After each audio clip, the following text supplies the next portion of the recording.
కాలం నెమ్మదిగా గడిచిపోతూనే ఉంది. తార, ఆమెతో పాటు మాలిని అనార్కలి పాత్రకు ప్రాక్టీస్ చేశారు. ఎన్నో రిహార్సల్స్ వేశారు. నాటకానుభవం ఎంతో కాలంగా ఉన్న కాంట్రాక్టర్ పురుషోత్తం తారే ఆ పాత్రకు తగిందంటూ మెచ్చుకున్నారు.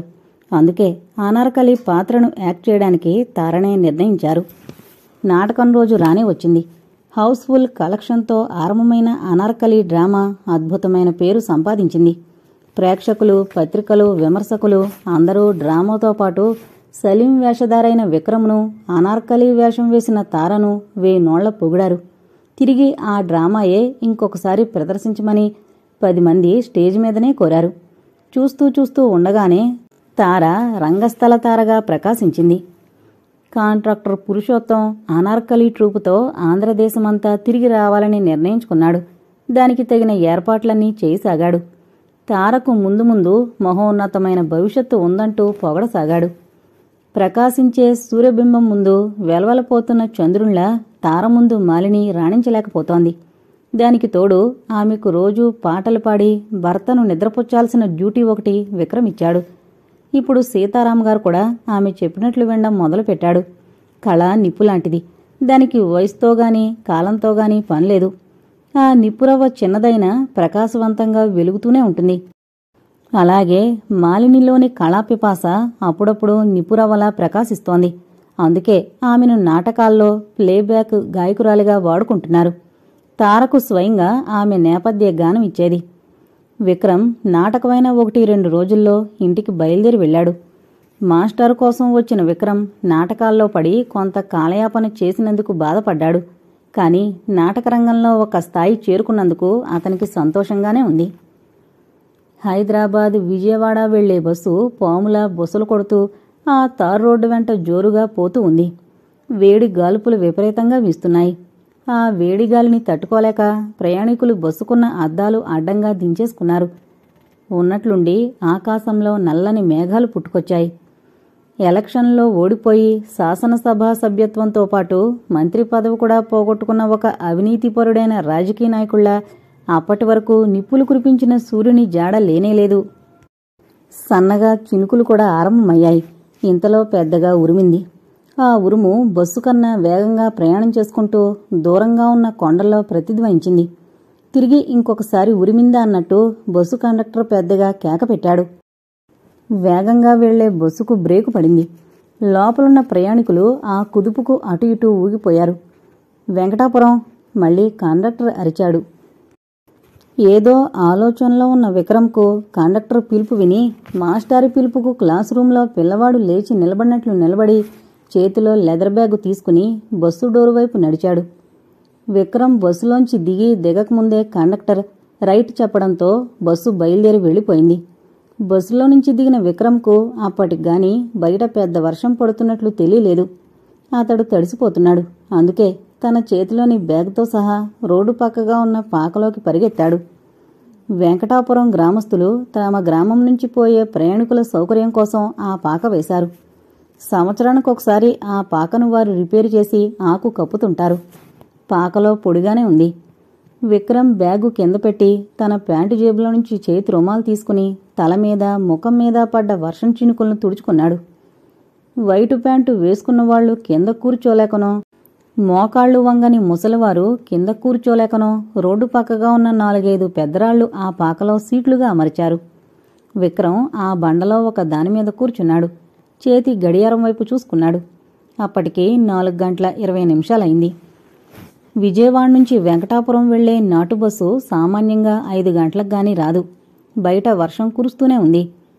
అప్పుడప్పుడు ఆ వెడల్పైన తారు రోడ్డు మీద పోయే మోటారు వాహనాలు వాననీటిని చిందిస్తూ వేగంగా పోతున్నాయి. కారు మబ్బుల్లో నుంచి ప్రకృతి కన్నీటి ధారలు రైతుల పాలిట పన్నీటి ధారలుగా కురుస్తున్నాయి. పలచబడిన మేఘాల నుండి సూర్యభగవానుడు తన వెలుగు కిరణాలను భూమి మీదకి ప్రసరింపజేస్తున్నాడు. కాని మేఘమాలికలు ఒకదాని వెంట ఒకటి ఆ వెలుగును అడ్డుకుంటున్నాయి. విక్రమ్ చేతి గడియారంలోని పెద్ద ముళ్ళు అప్పుడే 12 మీదకొచ్చింది. విక్రమ్ ఆశగా నాటు బస్సు కోసం ఎదురు చూడసాగాడు. పెద్దంకె మీదున్న గడియారంలోని పెద్ద ముళ్ళు ఒక్కసారిగా 1 మీదకు దూకింది. బస్సు కోసం ఎదురుచూస్తున్న విక్రమ్ ఆశలు గడియారంలోని పెద్ద ములులా ఒక్కసారిగా కిందకి జారాయి.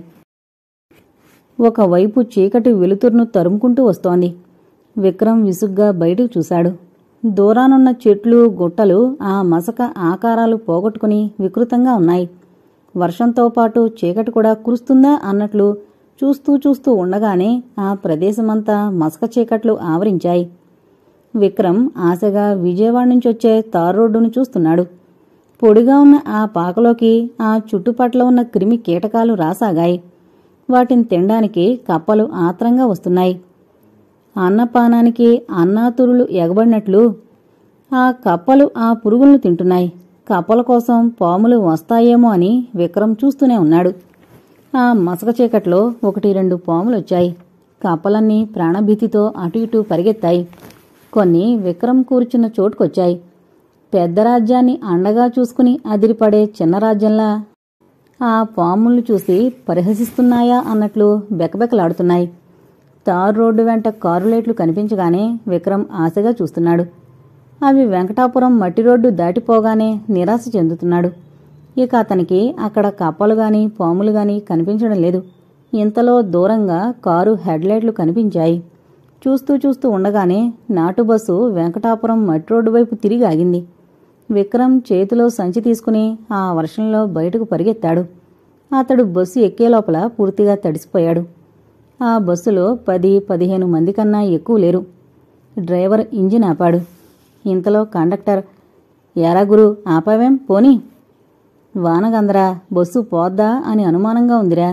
"ఏహే, పోయినంత దూరం పోనీ, తర్వాత వారం తర్వాతే చూసుకోవచ్చు."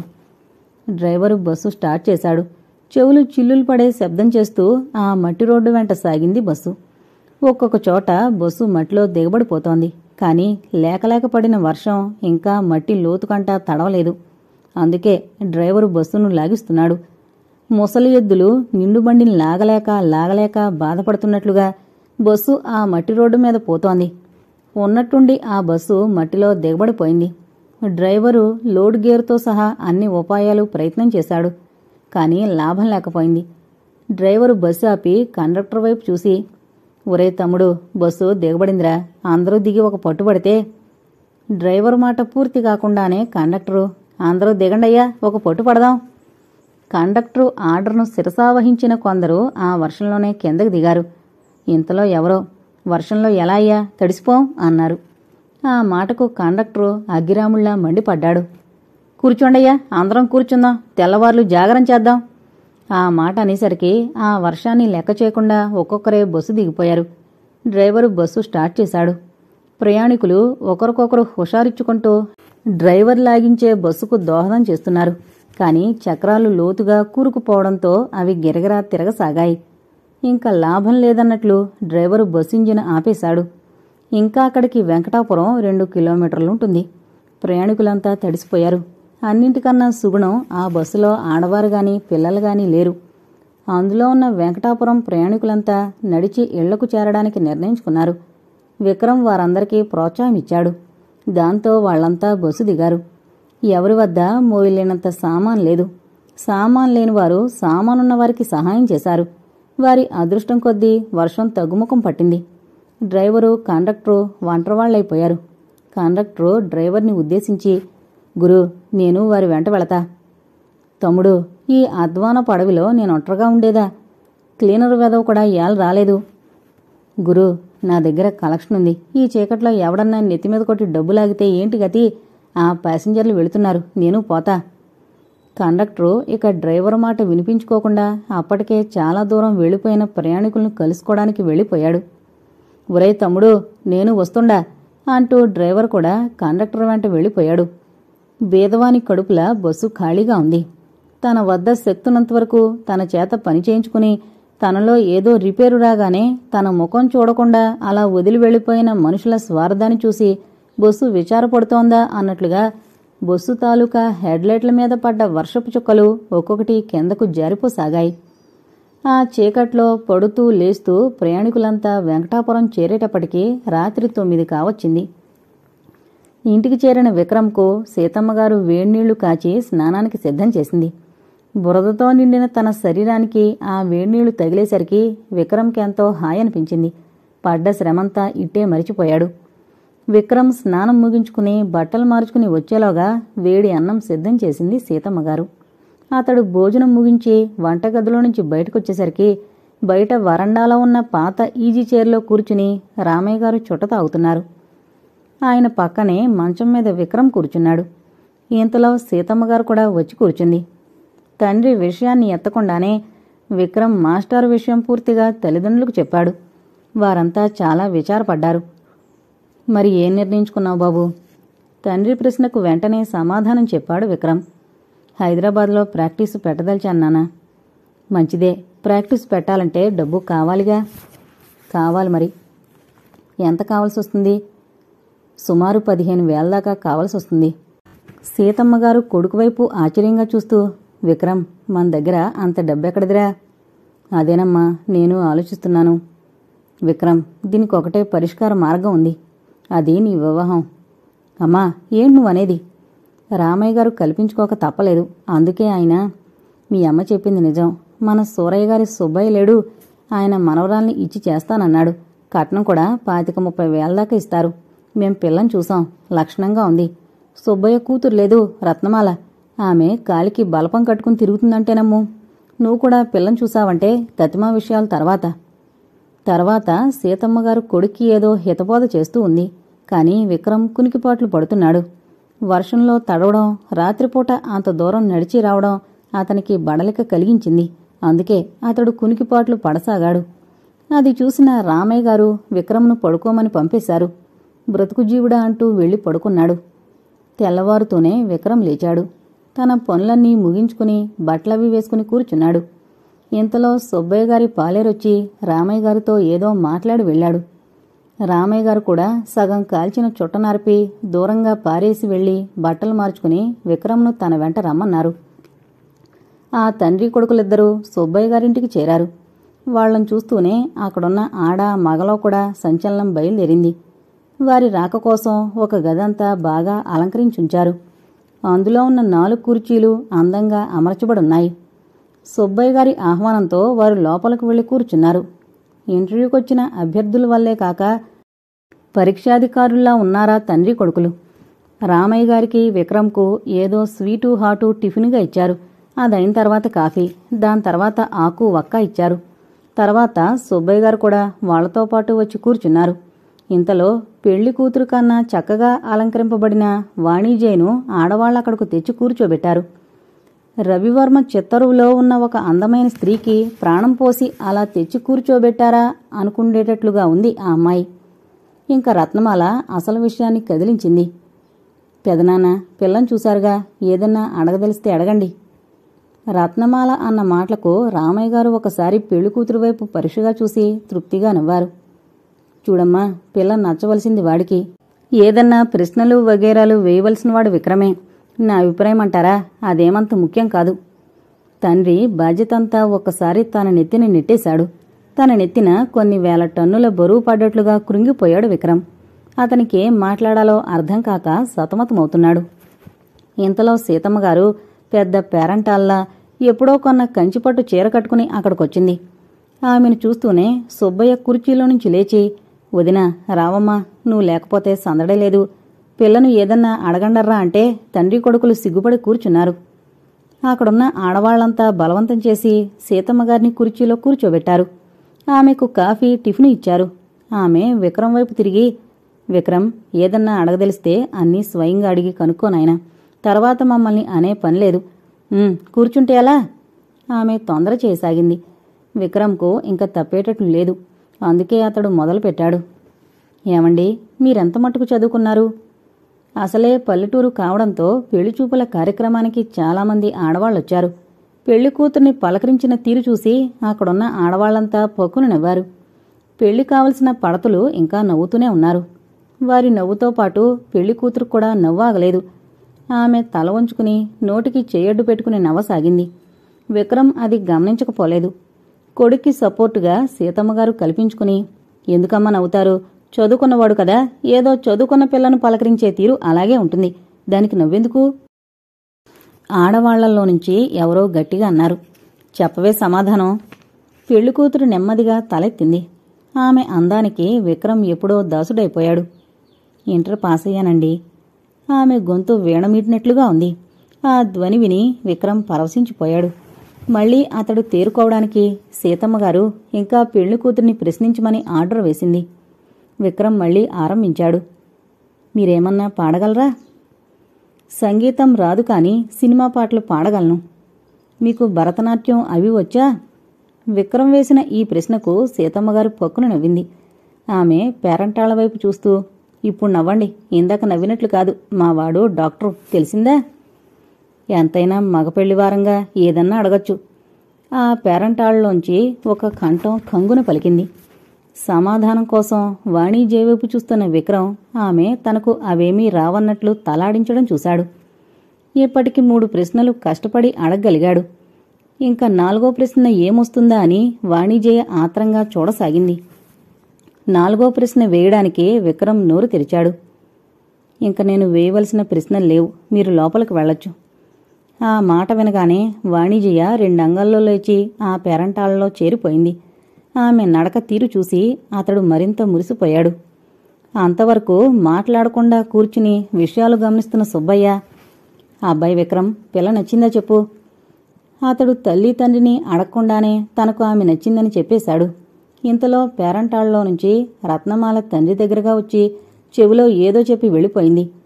సుబ్బయ్య గారు ముసిముసి నవ్వులు నవ్వుతూ, వదినా, ఆ అమ్మాయికి అబ్బాయి నచ్చాడు, ఇక ఇచ్చిపుచ్చుకోవడం మాటలే తరువాయి. అబ్బాయి సుబ్బయ్య, నీకు తెలియందేముంది, అబ్బాయి డాక్టరు, అందులోనూ సొంత ప్రాక్టీసు హైదరాబాద్లో పెట్టదలిచాడు. మరి అదంతా చూసి చెప్పండి. చెప్పానుగా వదినా, కట్నం లాంఛనాలు అన్నీ చేర్చి 25,000. అంతే, వెంటనే ప్రాక్టీస్ పెట్టాలంటే ఇదే చాలుతుంది. వాడి చదువుకే 50,000 దాటిందాయే. సుబ్బయ్య గారు కుమార్తె వైపు చూశారు. రత్నమాల సీతమ్మగారి దగ్గరగా వచ్చి నిలబడింది. పెద్దమ్మా, ఇంక రావడం పోవడం అంటూ ఉంటావుగా, నువ్వింత గట్టిపట్టు పడితే ఎలా చెప్పు. ఇంతలో పేరంటాళ్లలో నుంచి ఎవరో వచ్చి రత్నమాల చెవిలో ఏదో చెప్పారు. ఆమె వెంటనే అక్కడ్నుంచి వెళ్ళిపోయింది. రత్నమాల అక్కడికి రాగానే వాణిజయ్య ఆమె చేయి పట్టుకుని లోపలకు తీసుకెళ్ళింది. రత్నమాలకు కూతురి ప్రవర్తన ఏమీ అర్థం కాలేదు. అమ్మా, వాణిజయ్య మాట్లాడలేకపోయింది. ఏంటమ్మా, చెప్పు తల్లి, పెళ్ళంటే 100 ఏళ్ల పంట. ఇప్పుడు మనసులోది దాచుకుంటే అనేక ప్రమాదాలకు దారితీస్తుందమ్మా. వాణిజయ్య కొంచెంసేపు మాట్లాడలేకపోయింది. ఆమె తర్వాత తల్లివైపు చూసి 2 కన్నీటి చుక్కలు రాల్చింది. రత్నమాలకి ఎందుకో అనుమానం వచ్చింది. ఏమ్మా వాణి, పెళ్ళికొడుకు నచ్చలేదా? పోనీలేమ్మా, ఇది కాకపోతే మరో సంబంధం చూద్దాం, ఆ మాట వాళ్లకు చెప్పొస్తా. ఆమె 2 అడుగులు ముందుకు వేసింది. వాణిజయ్య గడగడలాడిపోయింది. ఆమె వెంటనే తల్లి చేయి పట్టుకుని, అమ్మా, వారు నాకు నచ్చారమ్మా. ఆమె ఏడుస్తోంది. రత్నమాలకు విషయం అర్థం కాలేదు. ఆమెకు అప్పటి వరకు కూతురి మీదున్న ప్రేమ కోపంగా మారింది. నచ్చాడంటున్నావు, మరెందుకు ఏడుస్తావు? మీరు ఇచ్చిపుచ్చుకోవడంలో ఏదో పేచీలు పడుతుంటే దానికి దీనికి సంబంధం ఏమిటి? మరి సంబంధం చెడుతుందేమో అని. మంచిదానివే, ఇంకేదన్నానేమో అని భయపడి చచ్చా. అమ్మా, నీకు నచ్చిన వాడినే చేస్తాం తల్లి, భయపడకు. 10,000 అటైనా ఇటైనా నీ కోరిక తీరుస్తాం. తల్లి కూతుళ్లు హాల్లోకొచ్చేటప్పటికి సీతమ్మగారు విక్రమ్ బయట మంతనాలాడుతున్నారు. అమ్మా, కట్నం దగ్గర అంత పొట్టొద్దమ్మా, వారిచ్చే డబ్బులు మనకెన్నాళ్ళుంటాయి? అయ్యిందా? అనుకున్నంత అయ్యింది. కాబోయే పెళ్ళాన్ని చూసేటప్పటికి ఇంత చల్లబడితే పెళ్ళైన తర్వాత ఇంక చెప్పనక్కర్లేదు. అలా కాదమ్మా, మరి అమ్మాయి? ఎందుకురా నీళ్లు నములుతావు? వచ్చేంతవరకు రాబట్టాలన్న ఉద్దేశమే గాని సంబంధం చెడగొడతానంటావా? నా కోడలకేం బంగారు బొమ్మ? ఆ మాట వింటూనే విక్రమ్ ముఖం వికసించింది. ఆమె లోపలికి వెళ్లి కూర్చుంది. మళ్లీ యథాప్రకారంగా రత్నమాల ఆమె దగ్గరగా నిలబడింది. ఆమె సీతమ్మగారి వైపు చూస్తూ, పెద్దమ్మా, నువ్వింతగా పట్టుబడితే నేనేం చెప్పగలను? నువ్వెంతన్నా అడుగు, కాని ఒకటి మాత్రం గుర్తుంచుకో, నువ్వు తీసుకునే ప్రతి పైసా నీ కూతురుదే అని మాత్రం తెలుసుకుంటే చాలు. అమ్మాయి రత్నమాల, నువ్వేదిచ్చుకున్నా నాకేమన్నా వస్తుందా? అంతా నీ కూతురుదే కదమ్మా. నువ్వేమన్నా ఇచ్చుకో మానుకో, నాకు సంబంధం లేదు. ఆ బరువు బాధ్యత అంతా నువ్వే భరించమ్మా. సీతమ్మగారు ఆ మాట అనేసరికి అక్కడున్న పేరంటాళ్లు ఆశ్చర్యపోయారు. ఇచ్చిపుచ్చుకోవడాల్లో సంబంధం ఎలాగూ చెడుతుంది అనుకున్న సుబ్బయ్య గారు, ఆయనతో పాటు రామయ్య గారు ఎంతో సంతోషించారు. వాణిజ్యకు వారి మాటలు అమృతప్రాయంగా తోచాయి. విక్రమ్ మాత్రం అటువంటి సన్నివేశాన్ని ఏదన్నా ఒక నాటకంలో ప్రవేశపెట్టి ప్రేక్షకుల నుంచి, కళాకారుల నుంచి, పత్రికల నుంచి అభినందన పరంపరలు సంపాదించాలని నిర్ణయించుకున్నాడు. ఇంకా రోజువారీగా కార్యక్రమాలు మొదలయ్యాయి. లగ్నాలు పెట్టుకోవడం వంటి కార్యక్రమాలు ముగిశాయి. రత్నమాల భర్త వివాహం విజయవాడలో ఉన్న రైస్ మిల్లర్స్ అసోసియేషన్ హాల్లోనే జరపడానికి నిశ్చయించారు. పెళ్లి కాగానే ప్రాక్టీసు ఆరంభించాలన్న విక్రమ్ ఉద్దేశానికి అనుగుణంగా పెళ్లి చూపులైన నెలలోపులే పెళ్లి నిర్ణయించబడింది. వివాహానికి పెద్దలకు విందు భోజనాలతో పాటు బీదలకు అన్నదానాలు కూడా చేశారు. అటువంటి అలంకరణ గాని, అటువంటి విందు భోజనం కాని, బీదలకు అన్నదానం కాని అలా చేసినవారు లేరంటూ అందరూ విక్రమ్ మామగారైన సుబ్బారావు గారిని మెచ్చుకున్నారు. వివాహమైన నెల రోజులకు హైదరాబాద్లో హిమాయత్ నగర్ ప్రాంతంలో విక్రమ్ హాస్పిటల్ తెరిచాడు. హాస్పిటల్కు తన గురువుగారి స్మారకంగా శ్రీ నారాయణ నర్సింగ్ హోమ్ అనే పేరు పెట్టాడు. దానికి పక్కనే తనను అంత వాణి చేసిన కళను మరిచిపోకుండా తన గురువుగారు చూపించిన మార్గానికి జ్ఞాపక చిహ్నంగా శ్రీ నారాయణ నాట్యమండలి అనే ఒక కొత్త నాటక సంస్థను పెట్టాడు. ప్రారంభోత్సవానికి పేరు ప్రఖ్యాతులున్న కళాకారులు ఆహ్వానించబడ్డారు. ఇటువంటి అపూర్వమైన కలయికను వచ్చిన వారంతా అభినందించారు. ప్రారంభోత్సవానికి సుబ్బారావు గారు, రత్నమాల, వారితో పాటు రామయ్య గారు, సీతమ్మ గారు, సుబ్బయ్య, ఇతర బంధువులంతా వచ్చి విక్రమ్కు అన్ని పనుల్లోనూ సహాయపడ్డారు. డాక్టర్ విక్రమ్ హైదరాబాద్లోనే కాపురం పెట్టాడు. శ్రీ నారాయణ నర్సింగ్ హోం గోడకు ఒక పక్కగా బేదలకు ఉచితంగా చికిత్స చేయబడ్ను అని రాయబడ్డ బోర్డు కొట్టబడింది. రెండో పక్క గోడకు కళాకారులకు ఉచితంగా చికిత్స చేయబడ్ను అని రాయబడ్డ బోర్డు కొట్టబడింది. ఆ బోర్డులు చూసిన ప్రజలు ఆశ్చర్యపడసాగారు. బేదలు చికిత్స కోసం బారులు తీర్చి నిలబడసాగారు. రోజులు గడుస్తున్న కొద్దీ ఆ బేదల జాబితాలో మధ్యతరగతి వారు, అటు తర్వాత ధనవంతులు కూడా చేరిపోయారు. దాని పర్యవసానం విక్రమ్కు చేతి నిండా పని కాని ఆదాయం శూన్యం. దానికి తోడు అతడు కాంపౌండర్లకు, నర్సులకు జీతాలివ్వడం, ఇంటద్దె, కరెంటు, మందుల్లాంటి అదనపు ఖర్చులన్నీ అతని జేబులో నుంచి ఇవ్వవలసి వచ్చింది. కానీ విక్రమ్ ఒక్కరోజు కూడా ఆ విషయాన్ని గురించి ఆలోచించనే లేదు. కళాకారులు మొదట ఎవరూ చికిత్స నిమిత్తం రాలేదు. కానీ వచ్చిన వారందరూ శ్రీ నారాయణ నాట్యమండలిలో చేరి ఏదో ఒక వేషం వేద్దామని వచ్చినవారే. కానీ రాను రాను చికిత్స కోసం కళాకారులు కూడా రాసాగారు. వారిలో చాలామంది వయస్సులో ఆంధ్రదేశంలో సాటిలేని మేటి కళాకారులు. కానీ ఈనాడు అటు ప్రజల చేత, ఇటు ప్రభుత్వం చేత ఆదరింపబడక నాటకాలు వేసే ఓపిక లేక, తిండి లేక బాధపడేవారే. వీరందరి సేవతో డాక్టర్ విక్రమ్ పెద్ద పేరు సంపాదించాడు. నలుగురు అతన్ని ఆకాశానికి ఎత్తుతున్నారు. కాంట్రాక్టర్ పురుషోత్తం గారు శ్రీ నారాయణ నాట్యమండలి వారు ప్రదర్శించే నాటకాలు కాంట్రాక్టు చేయసాగాడు. చూస్తూ చూస్తూ ఉండగానే తార నాటకాలలో తారాపదాన్ని అందుకుంది. ఆమెతో పాటు మాలినీదేవి కూడా నేపథ్య సంగీతంలో ఇంచుమించు కూతురికి దీటుగానే నిలబడిందని చెప్పాలి. సమర్థుడైన హీరోగా విక్రమ్ పేరు ఆంధ్రదేశం నాలుగు మూలలా వ్యాపించింది. వీరికి తోడుగా ఆంధ్రదేశంలో అదివరకే విలన్గా పేరు ప్రఖ్యాతులున్న జయరాం, కమేడియన్గా సూరి కూడా శ్రీ నారాయణ నాట్యమండలిలో చేరడం ఒక విశేషం. చిన్న చిన్న వేషాలకు ఆడ మగ అనేక మంది నాట్యమండలిలో చేరారు. సమర్థవంతమైన విక్రమ్ పర్యవేక్షణలో సమాజంలో చేరిన ప్రతి ఒక్కరూ బాగా రాణించసాగారు. హౌస్ఫుల్ కలెక్షన్లతో నాటక సమాజం బాగా డబ్బు సంపాదించింది. కానీ ఆంధ్రదేశంలో కళాకారులకు కళకు శాపం ఉందేమో అన్నట్టుగా డబ్బు మాత్రం నిలిచేది కాదు. అనేక గ్రామాల నుంచి, పట్టణాల నుంచి శ్రీ నారాయణ నాట్యమండలికి ఆహ్వానాలొచ్చేవి. వీలున్న చోటకల్లా వెళ్లి ప్రదర్శనలు ఇస్తూ ఉండేవారు. కాలం గడిచిపోతోంది. అప్పటికే డాక్టర్ విక్రమ్ ప్రాక్టీసు ఆరంభించి 2 సంవత్సరాలు దాటిపోయింది. నాటక కళామ తల్లి ఆంధ్రదేశంలో ఒక అడుగు ముందుకు వేసింది. ఒక రోజున విక్రమ్ నాట్య కళామండలి ఆఫీసులో కూర్చుని ఏదో డ్రామా పుస్తకం చూస్తున్నాడు. ఇంతలో తారక్కడికొచ్చింది. విక్రమ్ గారు. అతడు తలెత్తి చూశాడు. ఏంటన్నట్లు అతని చూపులు ఆమెను ప్రశ్నించాయి. సాయంత్రం 5 కావచ్చింది. ఇంకా ఇక్కడ కూర్చోకపోతే అలా షికారుకు వెళదాం రండి. విక్రమ్ను షికారుకు రమ్మండం అది మొదటిసారి కాదు. కానీ విక్రమ్ను ఒంటరిగా కలుసుకుని షికారుకు రమ్మండం అదే మొదటిసారి. అందుకే అతడు కంగారు పడ్డాడు. నేనా నీతో షికారుకు రావడమా? విక్రమ్ మాటలు ఆమెకు సోలాల్లా గుచ్చుకున్నాయి. ఏం వస్తే తప్ప? ఆహా, తప్పని కాదు. ఇంకెవరన్నా ఉంటే అందరూ కంపెనీగా. కంపెనీ? అసలేమంది డ్రామా కంపెనీ. మీకీ కంపెనీల సందడి చాలక ఇంకా కంపెనీయా?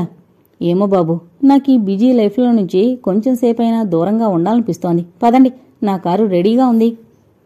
విక్రమ్కు ఇంకా ఆమె వెంట వెళ్ళక తప్పలేదు. కొత్త fiat car Hyderabad Vijayawada road వెంట పోతోంది. మలకపేట ఎప్పుడో దాటిపోయింది. ఆ సాయంత్రపు బంగారుపు టెండలో ఆ సిమెంట్ రోడ్డు దేవేంద్రుడు తన రథం మీద అమరావతి నగరానికి ప్రయాణం చేసే బంగారుపు బాటలా ఉంది. రోడ్డుకు రెండు వైపులా పచ్చని ద్రాక్ష తోటలు. ఫియట్ కారు స్టీరింగ్ తార చేతుల్లో వయ్యారంగా తిరుగుతోంది. ఏమండి? ఏంటి తారా? నేను కట్టుకున్న చీర చూసారా? ఆ అంటే సరిపోలేదండోయ్. దాని ఖరీదెంతుంటుందో చెప్పండి. చీరకేం తెల్లగా మల్లెపువ్వులాగుంది. చీర మీద కుట్టిన రంగురంగుల పూలు హిమాలయాల మీద కాపురమన్న పరమశివుణ్ణి పూజించడానికొచ్చే పార్వతీదేవి చేతిలోని పూజా ద్రవ్యాలతో పాటు తెస్తున్న పూలబుట్ట చేయిజారి పడిపోయిందనిపిస్తోంది. సరే, దాని తర్వాత జాకెట్ మాట అడుగుతావు. అది కూడా ఇంచుమించు అలాగే ఉంది. ఆపండి భావకవిత్వం. ఇంక నన్ను పూర్తిగా వర్ణించేసేలా ఉన్నారు. ఆపండి భావకవిత్వం. ఇంక నన్ను పూర్తిగా వర్ణించేసేలా ఉన్నారు. ఆ మాటంటూ ఆమె ఒక చేత్తో గాలికెగిరే తన శిరోజాలను సరిచేసుకోసాగింది. ఆమె పక్కగా కూర్చున్న విక్రమ్ ఆమె వైపు రెప్పవాల్చకుండా చూడ్డం ఆమె పెద్ద ఫ్రేమ్ ఉన్న నల్లద్దాల కళ్ళజోళ్ళలో నుంచే చూస్తోంది. ఏమండి? అతడు బరువుగా మూలిగాడు. నరకాసుర వధ నాటకం ఆడదామా? నరకాసుర వధ? దానికన్నా దీపావళి అంటే బాగుండేది. ఏంటా విశేషం? ఇన్ని నాటకాలు వదిలి దాని మీదకు పోయిందే నీ మనసు? అవునండి, సత్యభామల కారు నడుపుతూ రథం నడుపుతూ కృష్ణుణ్ణి మీలాగా పక్కన కూర్చోబెట్టుకుని. విక్రమ్ ఆమె చేతిలోని స్టీరింగ్ను బలంగా ఎడంవైపు తిప్పాడు. అంత వేగంగా వెళ్లే ఫియట్ కారు కనురెప్పపాట్లో ఎదురుగా వచ్చే లారీని ఢీకొట్టుకునే ప్రమాదం తప్పింది. ఫియట్ కారు రోడ్డు దిగి పక్కనున్న పొదల్లోకి వెళ్ళింది. దేవుడి దేవల్ల అక్కడ రోడ్డు పక్కన గోతులుగాని చెట్లు బండలుగాని లేవు. అందుకే ఇటు లారీ నుంచి అటు ప్రకృతి నుంచి ప్రమాదాన్ని తప్పించుకున్నారు. ఆ ఒడిదుడుకుల్లో తార డ్రైవింగ్ సీట్లో నుంచి అమాంతం లేచొచ్చి విక్రమ్ మీద పడింది. ఆమె భయంతో విక్రమ్ను అలాగే కౌగిలించుకుని కళ్ళు మూసుకునుంది. కారు ఇంజన్ ఆగిపోయింది. పొదలోని కొమ్మలు ముళ్ళు కొత్త ఫియట్ కారు మీద గీతలు మాత్రం వేయగలిగాయి. ఆమె విక్రమ్ను అలాగే పట్టుకునుంది. తారా! విక్రమ్ ఆమెను లేపాడు. అతడు తనకు నొసట పట్టిన చెమటం తుడుచుకుంటున్నాడు. అతడు తారను పిలుస్తూ ఒక చేత్తో ఆమెను పక్కకు నెట్టడానికి ప్రయత్నం చేస్తున్నాడు. విక్రమ్ పిలుస్తున్న ప్రతి పిలుపుకు ఆమె పట్టు మరీ గట్టిగా బీసుకుపోసాగింది. అతనిలో సహనం పోయింది. అందుకే అతడు ఆమెను బలంగా పక్కకు నెట్టాడు. అబ్బా, ఉండండి, ఇంకా కొంచెంసేపు ఇలాగే ఉండనివ్వండి. విక్రమ్ ఆశ్చర్యపడ్డాడు. అతనికి తార మీద కోపంతో పాటు అసహ్యం కూడా అనిపించింది. తారా, నీకేమన్నా మతి చెలించిందా? లేకపోతే నిద్రావస్థలో ఉన్నావా? విక్రమ్, నా నొదలకు. నీకు పుణ్యం ఉంటుంది. 2 సంవత్సరాల నుంచి నీకోసం చూసి చూసి నా కళ్ళు కాయలు కాచాయి. నన్ను అర్థం చేసుకుంటావనుకున్నాను. కానీ 2 సంవత్సరాలు జీవితంలో విలువైన కాలం వృధా అయిపోయింది. ఇప్పుడన్నా నన్ను... తారా, ఏంటి ఉన్మాదం? నేను ఒంటరివాణ్ణి కాను. నాకు భార్య, 2 పిల్లలున్నారు. అవును విక్రమ్, నన్ను నీ దానిగా చేసుకుంటానని నాలో ఆశలు రేపి నన్ను నీలా ఒక కళాభిమానిగా చేసి నన్ను నీ పక్కన వేసుకుని నాటకాలాడావు. పరోక్షంగా జరగవలసిన ప్రేమ కలాపాలు 10 మంది ఎదుట ప్రదర్శించావు. విక్రమ్, నన్ను నీ దానిగా చేసుకో. నీ కళాజ్యోతికి నా ప్రేమ ఒక సమిదనుకో. ఆమె ఆవేశంగా అతన్ని ఆలింగనం చేసుకోబోయింది. ఆడదానిలో అణగారున్న వాంఛ దావానలమో బడబాగ్నియో అనే భయం విక్రమ్కు పట్టుకుంది. తాను జాగ్రత్తగా లేకపోతే ఆ మంటల్లో ఆహుతి అవుతాడు అనుకున్నాడు.